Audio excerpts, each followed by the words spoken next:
Greg didn't mention what he's wearing on his bottom. You can't. So. Yeah, I'm on. Oh no, I got shorts on too. I'm untucked. I understand none of us are to stand up in the middle of this. So true.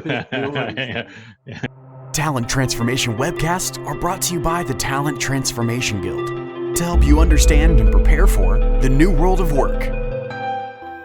Hello, I'm Hamrick Shepherd, and I will be the host of today's Talk Forth podcast, along with my friend and co-founder of the Talent Transformation Guild, Martin Belton. Hi there. So today we're all having to come to terms with the effects and challenges of COVID-19. But one thing we've learned during this terrible pandemic is just how powerful analytics have been in the fight to contain this virus and flatten the curve.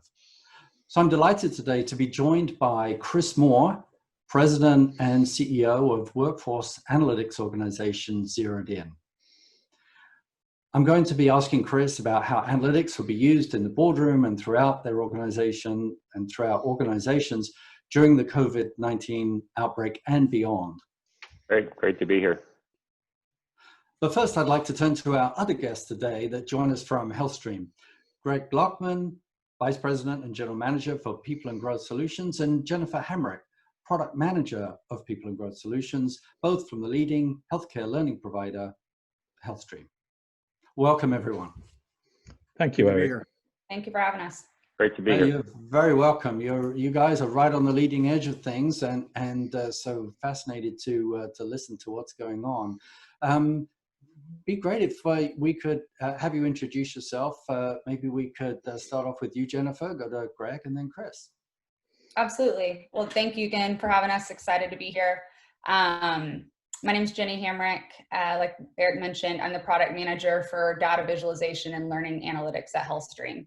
So a big part of my day-to-day job is helping our customers leverage their own data as well as data we can make available to them to help solve business problems. So with everything going on with COVID right now, that's looked like an hour-by-hour sort of benchmark checking in with our clients about what learning and activity data they need, as well as how they can leverage some of the caseload data available, as well as other things the CDC is bringing to the table to help solve this pandemic as quickly as possible. That's great. Thank you. Greg. And thanks, Eric. Great to be here this morning. As General Manager and Vice President for HealthStream's People and Growth Solutions Group, I oversee our learning management, talent, performance, compliance, and revenue cycle assets. And so in the past 45 days, we've marshaled our learning management system and a lot of our course content in the clinical, compliance, patient safety areas to really try to make an impact. We work with about 70% of all hospitals in the United States, and we have 5 million healthcare workers coming in and out of our system on a regular basis to do work. The numbers that we've seen in the past 2 months have just been incredible. We're achieving all-time records in healthcare workers coming into our system to learn not only what they need to do to care for their patients, but also to just protect themselves. And so we are really trying to expose data to our customers and now actually to all 50 states as they're standing up temporary healthcare facilities to handle the overflow, so that we're really helping states and individual hospital networks model where and what they need to teach their team members in order to create the biggest impact. That's great. Great.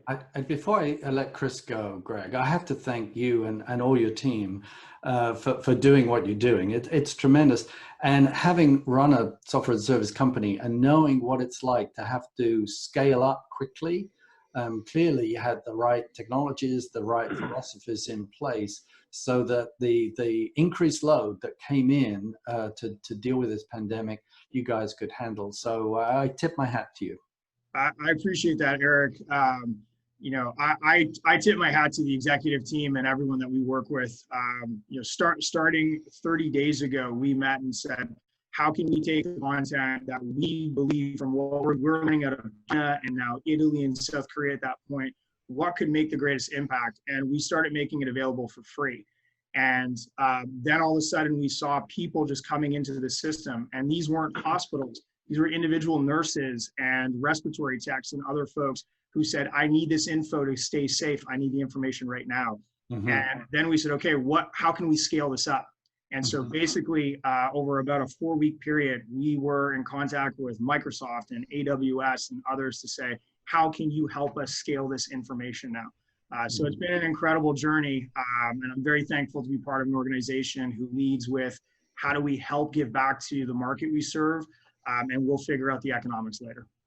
That's great. That's great. And great to have such great suppliers as AWS and Microsoft. We're lucky in many respects that we're dealing with this crisis when we have all of this infrastructure around, that these guys have been scaling up over the last few years. We'd certainly be in a more challenging position if this had happened 10 years ago, to just push people to work and try and work out these analytics. And so we're lucky in that respect if there's one blessing we can count. Let me now turn to Chris. Great, thanks, Eric. So hi everybody. I'm Chris Moore. I'm the CEO and founder of ZeroedIn. We're a workforce analytics cloud solution company. And what we really do best is help our clients make better use of their people data. And our focus is really helping HR leaders to anticipate disruptions in their workforce and then really monetize from an ROI perspective their data science activities. So we've teamed with HealthStream. We've been working with them almost for the better part of almost 2 years now. And more recently have really begun focusing on this COVID pandemic, their ability to help healthcare providers prepare their staff for it, cross-train, upskill, and then actually compare that activity and correlate that activity to COVID case runs and death rates and of infection rates across the geographical areas that they serve. So they're happy to share some of that today. Yeah, and Chris, you and I have known each other for a long time, and we can see, I think, just as I said about the providers, how individuals have developed their knowledge, skills, abilities in order to bring the kind of analytics to bear quickly. Without that kind of experience and depth of understanding, it would be difficult to do that. So thank you. Yeah. The changes brought about by COVID-19 are clearly seismic. And we'd like to kind of understand some of the tools and solutions that people are providing to either accelerate solutions or speed up the process or slow down the process. And so these new technologies, they're empowering every corner of our life. But in the real world, I wonder how this is showing up. I'd like to ask each of you the same question here. How are you seeing new technologies and analytics changing your work and changing the work of the organizations that you support? Sure. So, I'll kind of just lead initially from the analytics side and then kind of turn it over to Greg and Jenny. But, clients need to, organizations need to make accurate decisions quickly, not just in times of crisis, but almost on a daily operational basis. Innovation, progress, it's moving faster than ever today, and there's no time for indecisive management if you want to compete and succeed successfully. So you hear CEOs say our most important asset is our people. From an HR practitioner standpoint, then you have to think that really your most important asset is your people data, right? So you can use that to make better decisions. You can't rely on your gut feeling all the time and what you visually see. It's in times of uncertainty where you need to be prepared. You need to have the facts so that you can make decisions. So, today's technology and the technology that we're bringing to market can take current data and historical data, apply it into a statistical model, and really provide live analytics. That's great, Greg. And just playing off what Chris just said, I couldn't agree more. As a learning company, we've been focused for 29 years on how to provide the best training and competency development and career pathing for healthcare workers. And healthcare is a very data-rich, but at times intelligence-poor industry. And that data ends up locked up in multiple systems. And when you need it the most, it's hard to get it out. And so in times where stress is low, we've been really working with our organizations to say, tell us more about your people, not just what department they work in. Give us some information about their age. Let us help understand what generation they're a part of, because that impacts how they may desire to learn, what their level of engagement is, the outcomes they're achieving in quality and safety and patient experience. Let's use that data to create individualized career development and learning pathways. And by doing that, we're able to tackle one of the biggest business objectives in healthcare, which is the elimination of waste.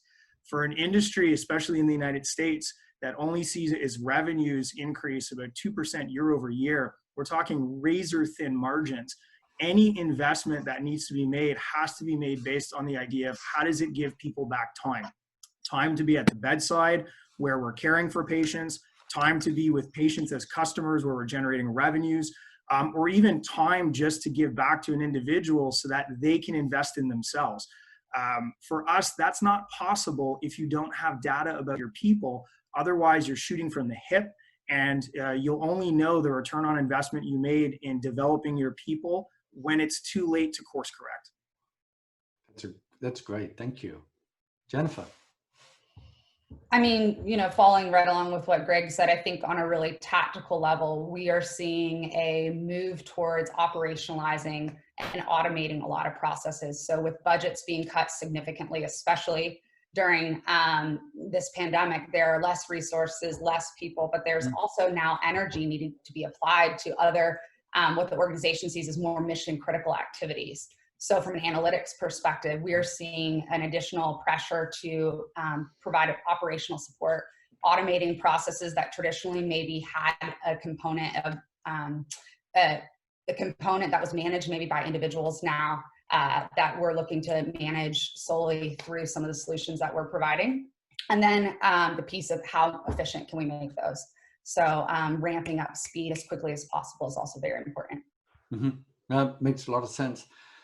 Just referencing one of the comments you made, Greg, about being data rich but intelligence poor. I often feel that about when I see the COVID-19 data, in that I feel like I'm watching a leaderboard, like who's number one and who's number two. And it shocks me and it worries me, but to me, it's not actionable. And of course, you've actually got to, and Jennifer and your team and our healthcare workers have to make the data actionable. And so, I'm thinking, how do you and others, whoever wants to pick this one up first, how are you seeing COVID-19 data being used to inform decision-making? I can jump in there. So two of the big things we're seeing is measuring staff preparedness. So we're looking at a lot of the training programming that's in place or that we're providing now as a way to measure staff preparedness. And from that, then we're bringing in things like, okay, what is the infection rate of that staff, right? As a leading indicator of what could be future movement towards growth or reduction of the spread. The second big thing that we're seeing from a data perspective is leveraging information about the individual providers as a way to understand upskill and reskill opportunities. So one of the biggest things our clients are facing right now is staffing shortages and then distribution challenges, right? So as cases grow in a particular county or a particular area, they need to move resources really quickly in order to address the repercussions of that. And so having a really holistic picture and understanding what types of individuals and what types of roles are in each of these areas allows them to make decisions about staffing allocations, reskilling, upskilling, and movement. Understood. Thank you. I would just add to that, one of the other challenges that we've had in terms of using data and coaching our customers through it is the models that you're hearing presented nationally change on a regular basis. And with our customers not always having strong data fluency in understanding the models, and so part of what we're coaching our customers on is models are only good as the data that's feeding them at the moment. And I think one of the guarantees that you can always point to is the model will always be proved wrong if you're trying to look at a finite number. Mm-hmm. And so how do you look at the modeling around COVID and look at the ranges that are being presented and say the ranges give you the direction follow the direction. And so a lot of our follow-up with customers has been around looking at the direction of where the models are going. How do you use that to flex not only in training and, to Jennifer's point, upskilling and reskilling numbers, but how then you communicate that through your organization so that everyone is on the same page with the direction the model is going, and you don't have staff members, managers, administrators, ultimately looking at the same model or the same data and then trying to drive different conclusions and different strategies. Got it. Yep, that makes sense. Yeah, it's probably a good segue, Greg and Jenny, if it's okay, I'll just share quickly, what some of that, at a very high level, what some of that data can look like for your clients. That'd be great. Yeah, so you'll see here, you should be able to see my screen, I think. ZeroedIn has teamed with HealthStream to really bring together both internal learning related activity as it relates to, in this case, COVID, and other related topics, and then see the trends that the rollout and the engagement in that activity has in actual case infection rates, case drops, death rates, and so on. So it's just a quick visual, looking at everything from training assigned, people who self-enroll, looking at that over time, seeing trends in correlation to the spread in those same geographic areas.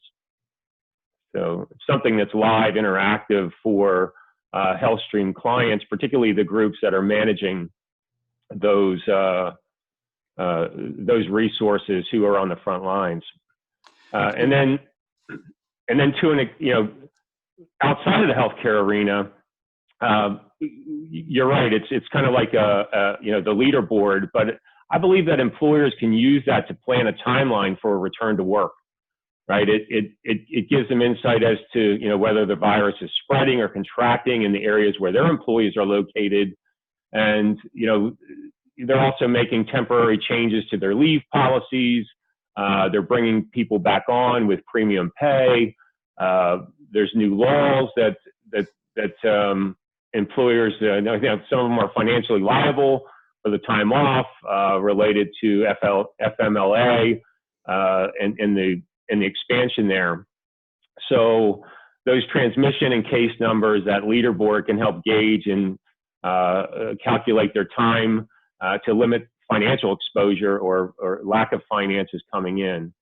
Finances are the lifeblood of a business, not just small businesses, but the large ones. So, we've also been looking in conjunction with HealthStream at CDC measures, the Institute of Health Metrics and Evaluation at University of Washington, to see if we can capture spread actually within the healthcare organizations itself, not just the geographic population. So that really becomes valuable for HealthStream clients, because it really shows that the investment they're making in the training and education are paying off specifically to the people they're responsible for.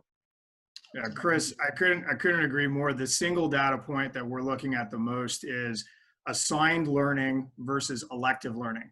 How often are people taking these courses because their employer, the healthcare entity, has assigned them, versus how often are they going and finding these courses on their own and taking them on their own? And that tells you how just how serious this is, because most of the learning that goes on in healthcare is a traditional assigned model. It tells you how dire the situation is, and it's also a reminder to employers, you have a responsibility to provide the information that your employees need to keep themselves safe. Chris, when we looked at the dashboard, there was seemed to be a number of data feeds there. Could you give us some insights into where you harvest the data from to present those kind of dashboards? Sure. Well, the learning activity data is being harvested from HealthStream's Learning Center, where we're connected to that. And then we're also pulling the COVID-related activity data from the New York Times. They've published their data sets out on GitHub, so we've been pulling that in. That's great. And we've seen some amazing online analytics models. I think the Washington Post did one to reveal how self-isolation really works. So what other models, analytics, and methods are you seeing or using to help employees manage their health, safety, or work during the current pandemic? I would say, from HealthStream's standpoint, the models that we're really looking at is to, through FEMA and CDC protocols, to say what are the job descriptions, what are the types of healthcare workers that you need, and based on our understanding of what those types of healthcare workers would have learned historically in their role. So, take an example: a nurse in a medical unit, a step-down unit. That nurse has a group of core competencies that she or he would have learned. What would be the gaps we would need to upskill them to so they could move from a lower acuity unit into a higher acuity unit like an ICU? What would be the lag in knowledge, or knowledge loss from the standpoint of when someone retires? And if we are reactivating healthcare clinicians who have retired in the past year, how much learning do they need to rapidly to get to the bedside? How is that different from somebody who's been retired for more than a year or more than 5 years? So it's a really interesting time. We're looking at models around retention of knowledge. We're looking at models around cross-training or upskilling to say what is the most efficient way based on what we understand about your current learning to get you to where we need you to practice immediately. Sorry, I was going to, can I just ask a quick question? And really I was originally asking this to Greg, but I guess it really to anybody. I was just curious, have you seen a kind of change in attitude at all from your clients when it comes to sharing data and information? And has this changed during the recent crisis? That's a great question. This is one of the things that I love about working in healthcare. And I've been in the industry 20 years. It's the only professional industry that I've known. I actually started as an EMT long time ago, doing volunteer ambulance work. Even in a market like the United States, which does focus on bottom line, and you have for-profits and non-for-profits competing for healthcare household spends in different areas, in a time of crisis, everyone comes together. And so it's been amazing because this information is so dynamic and we're learning things about the virus literally on a week-to-week basis, if not day-to-day. People have literally opened up their resources. So having a learning management system, we're not just providing content that we create or other institutions create. We also give our customers the tools to build their own curriculum.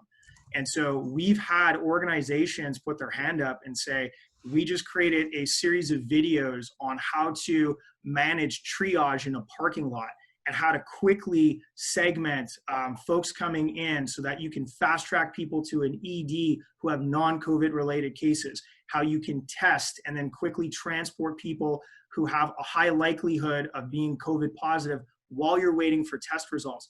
People have built assets and then said, please share them broadly. That does not normally happen when there isn't a crisis. And I think it's something very unique, again, about healthcare. We all have a mission to serve. And when called upon, that's the first thing that we lead with. Great. That's great. So Jennifer, I think I cut you off. Did you have something to say? Oh, no, just going back to, what new other analytical models we're seeing daily, if not hourly. CMS and, states are making changes, regulatory changes specifically to scope of practice and licensure. So in the time of a pandemic, we're short-staffed, who can do what within the healthcare arena. And so we're seeing a lot of need for models that predict what your current staffing supply looks like as it's opposed to what the changes are. So that way you can say, hey, a physician assistant in the state of Michigan now can practice without a physician supervising them. So you can distribute physicians and physician assistants over 2 different facilities. And so just lots of needs for models that understand the regulatory changes that are being made. They're happening so quickly. We saw 126 changes over the last week just in response to the COVID pandemic. And so our clients need that data really quickly in order to start making some of these decisions. When we look at what's been happening over the last 6 weeks or so, projects that were going to take months and months to implement have suddenly been done in days. So we've seen the scale up of Zoom conferencing or Microsoft Teams, and it sounds that you are also being pushed by that wave, and so scrambling just to make things happen. Do you think that's going to change the way we think in the future, as far as there's a more can-do attitude towards change management? It's like that project that we had that was 6-month rollout of this thing, we now can do much more quickly because you guys have proven to do it. Or what are the drivers behind? We know what the drivers are at the moment behind change management. Do you think things are going to change in the future? I hope so. Yeah. Me too. I do think crisis tends to lend itself to more focus. At least I know internally at HealthStream, we've been able to be very laser focused on, and our board gave us a really clear mandate of these are the 3 things we need to be doing daily, and every activity we're doing needs to be focused on those 3 things. So we've seen, we've been incredibly effective because we've had that laser focus. So I hope that continues. Our board directive, we have clinical and non-clinical board members, was very, very clear. Find solutions that help with things like virtual connection, virtual training, virtual development. Find solutions that help fast track training and people to the right areas to provide care to COVID. And the third and most important one, and this was near and dear to my heart, remove all red tape. Now is not the time to turn around and create complexities with contracting language. Just get things into the hands of people that need them. And so where, we've marshaled our resources together within HealthStream, and we've reached out to suppliers for help. We also have over 95 partners within our network who provide content, and a number of these partners and application partners like ZeroedIn said, you know what, let's just get to the point. We need to arm people with the right information and the right development assets.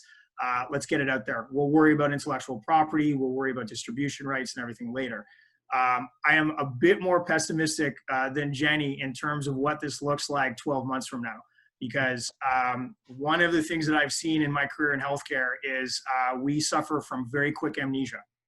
And we are a highly regulated, always on, and change resistant industry. And we see pockets of innovation on a regular basis. We can marshal resources quickly in areas like a global pandemic or a crisis. But once that pressure drops, we go back to status quo very fast. And I think the challenge here, and I know within HealthStream and with our partner ZeroedIn, one of the mantras that we're really asking ourselves is, how do we make this the new normal? And not just because we were able to do things that would normally have taken 12 months to roll out in 4 weeks. We also know that COVID-19 is not going to be the last pandemic. And we have every expectation that the healthcare system, not just in the United States, but across the world, is going to be pressured more regularly with incidences like this. So then the question is, how do we learn from this and make it part of a new state of readiness? And I think that's a big challenge for change management, because people want to return to normal. This is our new normal.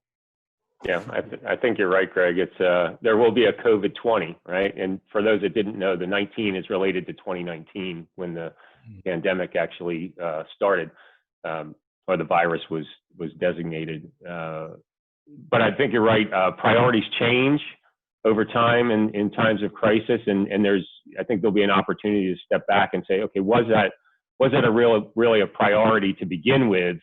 And people move quicker. So there will undoubtedly be, as a result of the rise in, the release of regulation perhaps, and the speed at which people are moving, there's going to be some mistakes that have been made. And people, organizations will have to weigh, the value, and maybe that's not the right term, but the cost benefit there of the mistakes to the outcomes. Is it, is this acceptable? right? Is there an acceptable error rate in this new normal that we can continue at certain speeds and without, with new priorities? That makes a lot of sense. And I think when leadership provides that focus, as Greg was saying, it's easy to get things done and cut through the red tape. When we get away from a common enemy being COVID and COVID-19, and the focus broadens, then it's more difficult to please everyone. So go ahead. Yeah, no, I think and that kind of leads, what happens after COVID-19, if, when it's behind us, and what do people focus on? And I believe that as a result of what they're looking at today, they're going to continue this analysis and understanding of, where and how people work. Eric, you did a great job in the recent blog post about coronavirus analytics as to, how many people can work from home, how many people are already working from home, and so on. And, there'll be a closer look at what they know, what jobs they're capable of doing. Even if it's not their primary job, we're seeing this in the retail where they're moving people into distribution and able to get people, product out quicker, refabrication of plants to produce new goods. So there's going to be a lot of focus on, on change and rapid change. And I think a lot of organizations will be empowered by how agile they were during the crisis. And they might even refer back as a lesson learned. So remember what we did in the crisis? Well, we can do it here too. Let's put our agile hats on and just get on and get this done. So hopefully that will be some of the future. Jennifer, let me turn to you. How do you see the future after the pandemic as becoming a distant memory? No, Eric, that's a great question. Greg spoke a little bit about data fluency, and I think that piece is huge. We have so many organizations right now needing to make critical decisions with a lack of data or data in different places or with different systems, et cetera. And so when they go, when they're having hourly meetings, right, trying to bring all this together, they don't have it. And so I think what we will see is a need for more consistent data that's readily available, and then an organizational priority to do whatever it needs to happen to make that the case. Because in times of crisis, what we have learned through this is that if it's not available, you do have to fly by the seat of your pants and hope to make a decision that's the right one. But I do think organizations are seeing the importance of being data fluent, of collecting the right data at the right time, and then having consistent processes in order to maintain that, which I think is great. That makes a lot of sense, yes. So just on my last question here, because we're coming to the end, running out of time, but so we're going to have these massive pools of data, maybe still siloed, but accessed from dashboarding and analytic systems. Do you see artificial intelligence, machine learning playing into that to help derive that intelligence from this data that hopefully we're collecting at the right time, at the right place? Yeah, definitely. I mean, even today with HealthStream, ZeroedIn is using AI and machine learning to predict outcomes in terms of pass-fail rates in learning, looking into the future, looking to streamline paths towards compliance. Greg can talk a little bit about that. His healthcare providers spend a lot of time and effort managing, those efforts with their employees. And then we're also looking into the future of prototyping with AI models that indicate how effectively people work based on how they learn, looking at the way they pace themselves through, a block of courses, and, are they procrastinators? Are they overachievers? And then taking those models and saying, well, okay, when somebody has a project with deliverables, do they work similarly? Great. Eric, so AI is very helpful with that. Eric, you talked about common enemies, and now it's COVID. Going forward, our common enemy is, I talked about lack of resources. People are resource strapped. It's also a major demographic shift in our workforce. And so as we're seeing baby boomers retiring in droves, we know that in the United States, we are going to be short hundreds of thousands of nurses on the coasts. However, based on current modeling, we will actually have a surplus of nurses in the middle of the United States. We will be short on physicians based on different types and needs. And so for us, we're looking at AI and machine learning to say, how do we look at the behaviors of all healthcare workers, how they learn, how they develop in career paths, how they select what shifts they want, how do they engage with each other, how do they recognize each other, how do they develop commitment to organizations, and pull all of that data into models at scale so that an institution knows, if this is my workforce today, what are my workforce needs in 3, 5, 10 years? Right. If these are my new nursing grads and new physician grads, who will be the next leader on the floor? Who will be the next chief of staff? And what type of options and choice, I think that's the key word here, what choice can we give people in their learning journey so they stay engaged, they stay high performant, and then they can pass knowledge on. You can't do that at scale when you're a nurse manager and you have oversight over 100 nurses, many of which you've never even looked in the eye because they work third shift at night. You can only do these things if you're applying artificial intelligence and machine learning. So I think this is, there has been a wake-up call in the healthcare industry. In order to scale, we need to use machine learning and we need AI. In order to use those properly, we need access to data. And sometimes it takes a crisis to break down the walls inside a hospital or even the walls inside a vendor to make all of that readily available. And so that is what I do hope we learn coming out of this. That's great. Thank you.